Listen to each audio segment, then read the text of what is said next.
नमस्कार साथियों, उम्मीद करता हूं आप सब बहुत अच्छे होंगे। संडे का दिन है, 4 जून की डेट है और मैं आकाश देव आप सबका आपकी daily dose of current affairs में स्वागत करना चाहूंगा।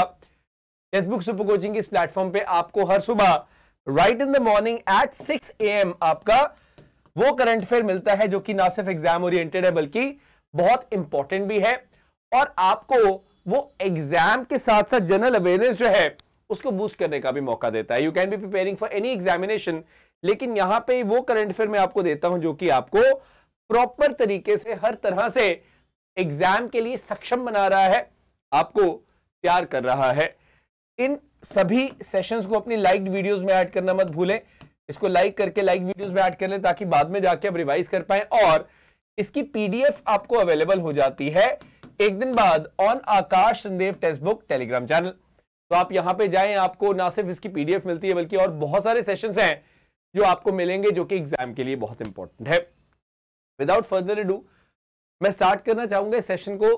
एक दुखद यहां पे न्यूज है जो कि आई एम श्योर आप सबने सुनी ली है कि हमने एक ट्रेन क्रैश को होते हुए देखा जो आप कह सकते हो इंडिया का one of the most deadliest crash है। कल के पूरे दिन इसके ऊपर न्यूज डेवलप होती रही, कई आंकड़ों ने 300 बोला कि डेथ्स होगी, कईयों ने उससे ज्यादा, कईयों ने उससे कम, लेकिन आप ध्यान रखिएगा कि जो बालासोर है उड़ीसा में, उस डिस्ट्रिक्ट में बेसिकली ये हुआ है। 250 किलोमीटर कोलकाता से नीचे है, 170 किलोमीटर भुवनेश्वर के ऊपर है। One of the most deadliest crash है और यहाँ पे we saw these trains were involve, जैसे कोरोमंडल शालीमार एक्सप्रेस जो कि चेन्नई जा रही थी, यशवंतपुर हावड़ा एक्सप्रेस हावड़ा से आ रही थी और एक गुड्स ट्रेन भी यहाँ पर इन्वॉल्व हुई। बहुत लोगों का कहना था कि सर कवच सिस्टम क्यों नहीं एक्टिवेट हुआ। हालांकि मैंने इसके ऊपर एक शॉर्ट वीडियो भी बनाई थी कल चैनल के ऊपर कि भाई कवच सिस्टम तभी एक्टिवेट होगा जब दो ट्रेन्स एक ही रेल के ऊपर चल रही होंगी, एक लाइन पे होंगी। यहाँ पे ऐसा नहीं हुआ। कोरोमंडल जो है वो क्या होती, पहले डिरेल होती है, एक मालगाड़ी से टकराती है और एकदम फैल जाते हैं उसके कोचेस। उसके बाद यशवंतपुर हावड़ा एक्सप्रेस जो है उसने उनको हिट किया। तो इस तरह से कुछ यहाँ पे इवेंट हुआ है और ऐसा बोला गया रेलवे मिनिस्ट्री के द्वारा कि यहां पर कवच इंस्टॉल्ड नहीं था। जो कवच सिस्टम है इट वाज नॉट देयर, ये ऑफिशियल स्पोक्स पर्सन ने यहां पे बोल दिया है। तो इस चीज को ध्यान रखिएगा कि कवच सिस्टम के ऊपर you certainly can get a question कि कैसे ट्रेन की जो कोलिजन है उसको रोकने का दमखम रखता है कवच सिस्टम। बस इतना ध्यान रखें कि जब भी एक पटरी पे या तो पीछे से कोई ट्रेन ऐसे हिट करने वाली है या सामने से हेड ऑन कोलिजन होने वाला है तो कवच सिस्टम ऑटोमेटिकली ब्रेकिंग को डिप्लॉय कर देगा। इतनी सी चीज है। आगे बढ़ते हैं। नेक्स्ट जो है एक बहुत इंटरेस्टिंग प्रोग्राम में बोलूंगा, एक एम्बिशियस प्रोग्राम में बोलूंगा जो कि रिजर्व बैंक ऑफ इंडिया ने स्टार्ट किया है, आरबीआई ने स्टार्ट किया। उसको बोला जा रहा है 100 डेज 100 पेज कैंपेन। अब 100 डेज 100 पेज कैंपेन है क्या, ये पहले तो आप ध्यान रखें किसके लिए है। ये बेटे अनक्लेम्ड डिपॉजिट्स के लिए है। अब अनक्लेम्ड डिपॉजिट क्या होते हैं? अनक्लेम्ड डिपॉजिट मतलब वो डिपॉजिट जिसको किसी ने क्लेम ही नहीं किया है, वो पड़ा हुआ है बैंक के पास, 10 साल हो गए हैं, वो बैंक के पास ऐसे ही पड़ा हुआ, उसको अनक्लेम्ड डिपॉजिट हम लोग बोलते हैं। इस कैंपेन का मतलब क्या है? It is aiming at tracing and settling down top 100 unclaimed deposit of every bank in every district with in a span of 100 days. ये इसका बेसिकली मतलब है। 100 दिन के अंदर अंदर हर डिस्ट्रिक्ट में जो बैंक है उसके जो टॉप 100 अनक्लेम्ड डिपॉजिट होंगे उनका ये वाली वारिस ढूंढेंगे कि भाई कौन है जिसको ये दिया जाना चाहिए और उस हिसाब से यहां पे इसका ये काम होगा। बहुत बढ़िया तरीके से ऐसा यहां पर माना जा रहा है। तो पहले तो इस चीज को आप अंडरस्टैंड करें कि क्या है। अनक्लेम्ड डिपॉजिट बहुत ज्यादा है, क्वांटम कितना है वो मैं आपको बताऊंगा तो आप भी सुन के हिल जाएंगे कि इतना बड़ा क्वांटम है। और याद रखिएगा कि बहुत सारे फैमिलीज हैं जहां पे हो सकता है कि एक व्यक्ति है वो कोई बिजनेस कर रहा तो उसने कोई अकाउंट खोला, उसकी मृत्यु हो जाती है, फैमिली को नहीं पता कि वहां पे वो पैसे पड़े हुए हैं तो वो अनक्लेम्ड डिपॉजिट में चला जाता है। And I talk more about that. तो बाई चांस कोई भी अनक्लेम्ड डिपॉजिट है उसका मतलब क्या है? कोई भी डिपॉजिट है जो इनएक्टिव है, अनटच्ड है for a period of 10 years या फिर उससे भी ज्यादा, उनको अनक्लेम्ड डिपॉजिट बोलते हैं। वो डिपॉजिट जो है वो डीईए फंड होता है, एक deposit education awareness programme fund. यहां पे वो चला जाता है और बाद में ऐसे नहीं है कि आप उसको नहीं रिटेन कर सकते, नहीं आप ले सकते हो, कोई पेनल्टी लगती है। लेकिन what is more important is कि जो भी अनक्लेम्ड ऐसे होते हैं फंड वो यहां पे डिपॉजिटर एजुकेशन अवेयरनेस फंड में चले जाते हैं। अब मैं आपको बताऊंगा क्वांटम कितना है, जिसको सुन के आप आई एम श्योर हैरान हो जाएंगे। फरवरी 2023 का मैं डेटा उठा रहा हूं, यहां पे 35,000 करोड़ से भी ज्यादा का अनक्लेम्ड फंड पड़ा हुआ है जो कि आरबीआई के पास है। और ये वो फंड है जो हमारे जो पब्लिक सेक्टर बैंक से, गवर्नमेंट बैंक से उन्होंने दिया है। सबसे ज्यादा फंड तो एसबीआई ने दिया है, लगभग 8,000 करोड़, फिर पीएनबी है, फिर कैनरा बैंक है, बैंक ऑफ बड़ौदा। आप इसी को मिला लोगे तो लगभग 13,000 करोड़ हो जाएगा।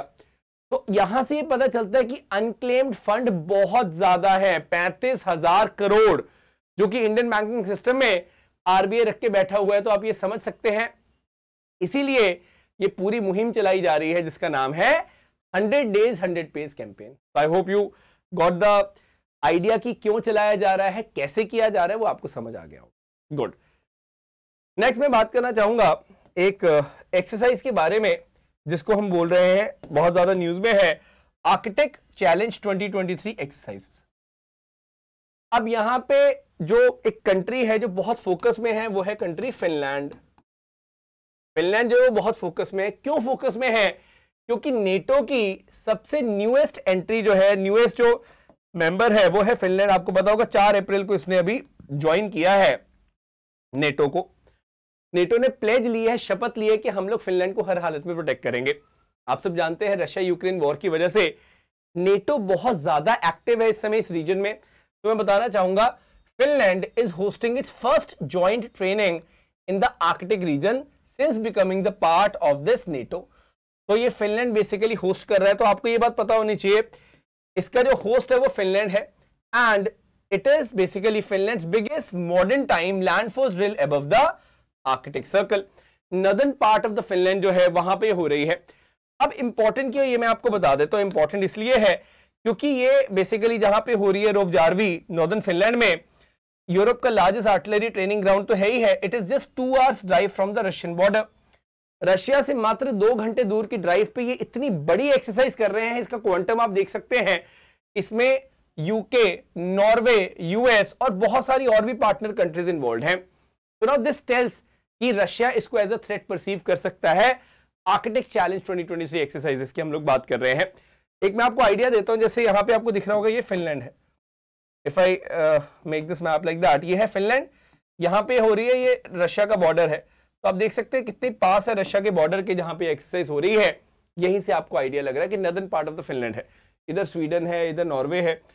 ये आप बता सकते हैं मुझे, इसका नाम क्या है? ये जो गल्फ है, फिनलैंड और स्वीडन के बीच में गल्फ बनता है ना, इसका नाम क्या है? कमेंट सेक्शन में आप बताएंगे। इंपॉर्टेंट है एग्जामिनेशन पॉइंट ऑफ व्यू। आगे बढ़ते हैं। हमने देखा किश्तावर जो कि जम्मू एंड कश्मीर में है, ये बहुत ज्यादा न्यूज में था। Kishtwar was in a lot of news. अभी न्यूज में क्यों था ये आपके लिए जानना बहुत ज्यादा जरूरी है। It is very much important for you to know why it was in a lot of news. ध्यान रखिएगा, ऐसा बोला जा रहा है कि Kishtwar is going to be north India's major power hub. बहुत बड़ी बात है।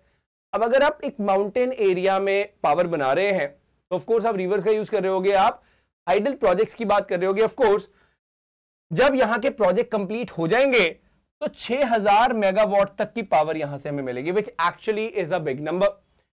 ऑन टॉप ऑफ इट आप देखेंगे कि चेनाब रिवर जो है, जो चेनाब नदी है, वो किश्तावर से होकर जाती है और वही यहां पर एक बहुत बड़ा स्कोप है हाइड्रो इलेक्ट्रिक प्रोजेक्ट्स का।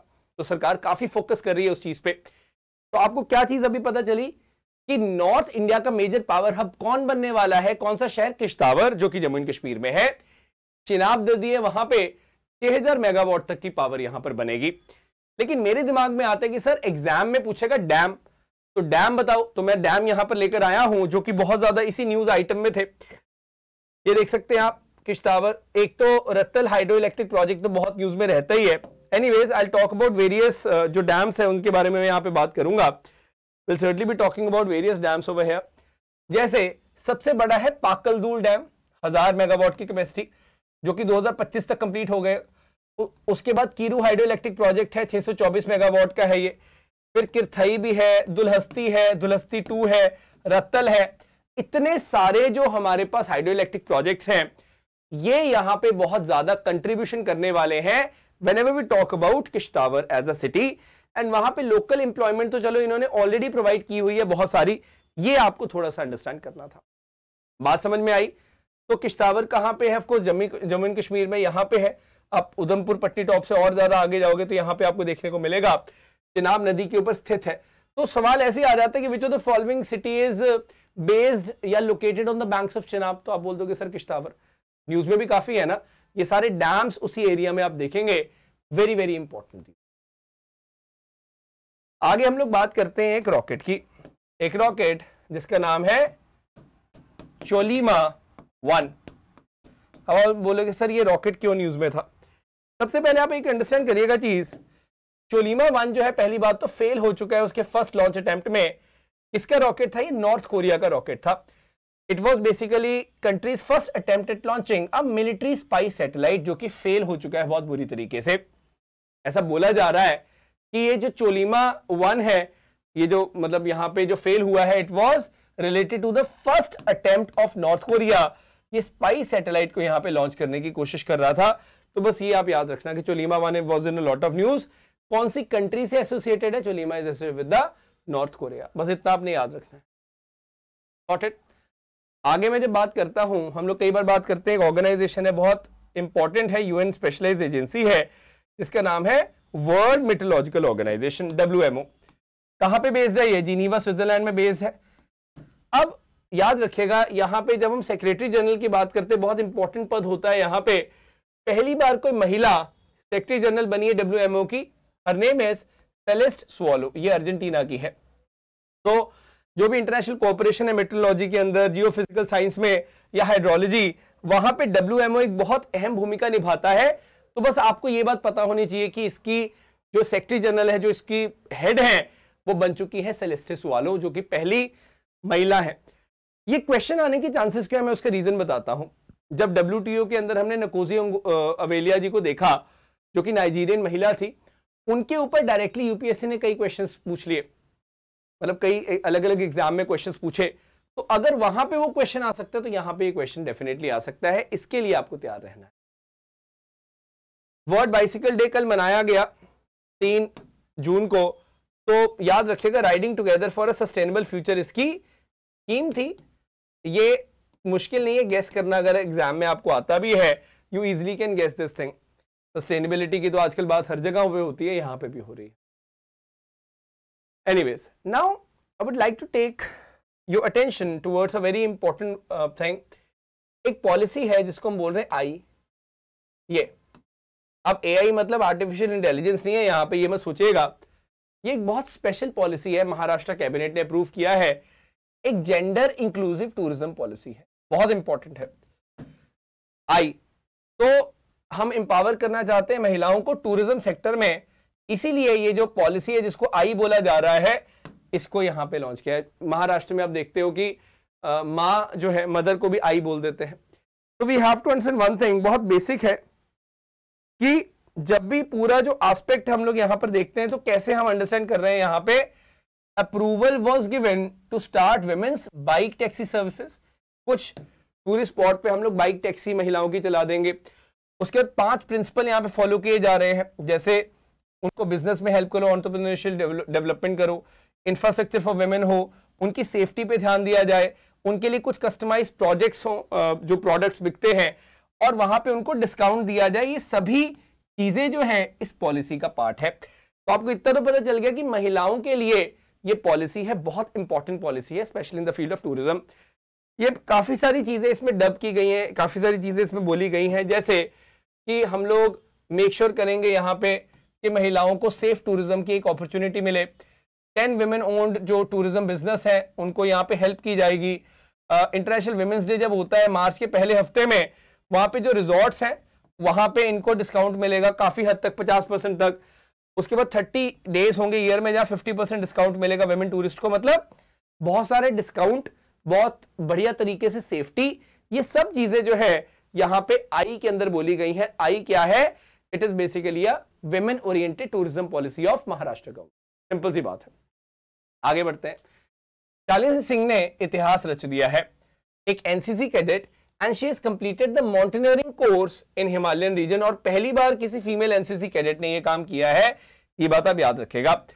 एक कोर्स जो कि एक महीने का तो है, लेकिन आप -14 डिग्री तक वहां पे सर्वाइव करते हैं, और उसके अंदर आप रैपलिंग करते हैं, आइस क्लाइंबिंग करते हैं, स्नो क्लाइंबिंग करते हैं, कैंपिंग करते हैं, और बहुत सारे आपके फिटनेस टेस्ट होते हैं, फिजिकल एग्जामिनेशन होता है, इसलिए ये मुश्किल है। तो कौन है पहली एनसीसी कैडेट फीमेल जिसने इसको पास कर लिया है? That is Shalini Singh. तो ये एक बहुत बड़ा इतिहास इन्होंने रचा है, नाम आपको पता होना चाहिए, बहुत इंपॉर्टेंट है। आगे हम बढ़ते हैं। अभी आपने ये तो सुना ही होगा, खेलो इंडिया यूनिवर्सिटी गेम्स हो रही थी यूपी के अंदर। तो हमने क्या देखा, यहां पे फाइनली जो रिजल्ट है वो आ चुके हैं हमारे पास। टॉप किया है, जीता है इसको मेरी एल्मा मैटर ने, that is Punjab university Chandigarh. Then second पे we have got GNDU Amritsar, और थर्ड पे we have got Jain university which is in Karnataka. अब इसके एग्जाम में हो सकता है ना आए, मतलब चांसेस कम है आने के, बट ये पूरे इंडिया लेवल का इवेंट है, that's a very big event. Khelo India university games इसको हम बोलते हैं, and they took place in UP. ये इंपॉर्टेंट है, इसका वेन्यू बहुत इंपॉर्टेंट है, कहां पे हुई थी। और याद रखेगा 4000 एथलीट 200 यूनिवर्सिटी से यहाँ पे कंपीट करने आए थे, 200 यूनिवर्सिटीज। तो एक अच्छा खासा कंपटीशन है, ये हमें देखने को मिलता है। तो बस इतना ही मैं आपको बताना चाह रहा था, मतलब बेसिक चीजें जो है ये आपको कम से कम पता हो। In case anyone is preparing for CDS, तो आपके लिए लाइव कोर्स हमारे पास है which is available at a very affordable price, as you can see. Even if you preparing for AFCAT and CAPF, आप हमारे जो सब्सक्रिप्शन है उसमें एनरोल कर सकते हैं। In description also you can find the link. And in case आपने अभी तक सेशन को लाइक नहीं किया है, make sure you like and add it in your liked videos. अगर यूजफुल लगी है, इसको शेयर भी कर दीजिएगा अपने फ्रेंड्स के साथ, so that they can take proper idea कि कैसे करंट अफेयर को पढ़ना है। कमेंट जरूर करके बताइएगा जो भी मैंने क्वेश्चन आपको पूछा था, और अपने जो इनपुट्स हैं, जो वैल्यूएबल इनपुट्स हैं, वो जरूर इस सीरीज के बारे में थे, जो डेली करंट अफेयर की सीरीज चल रही है, जो मैं रोज 15 मिनट आपको 15 मिनट में पूरा करंट अफेयर देता हूं। कितना आपको इफेक्टिव लग रहा है ये जरूर आप बताएं। चैनल को सब्सक्राइब करना ना भूलें अगर आपने अभी तक नहीं किया है, ताकि आपको हर रोज सुबह नोटिफिकेशन आ जाएगा कि भी करंट अफेयर आ गया है। आप सुबह उठो, हेडफोन लगाओ, करंट अफेयर देखो और मजे से बाकी सब्जेक्ट्स पढ़ो। That's what I want from you guys. तो thank you so much, have a great Sunday. Enjoy करो संडे को, अच्छे से पढ़ाई करो, एंजॉयमेंट करो, दोनों को बैलेंस करो। That's it from my side for now. Thank you so much everyone. जय हिंद, जय भारत।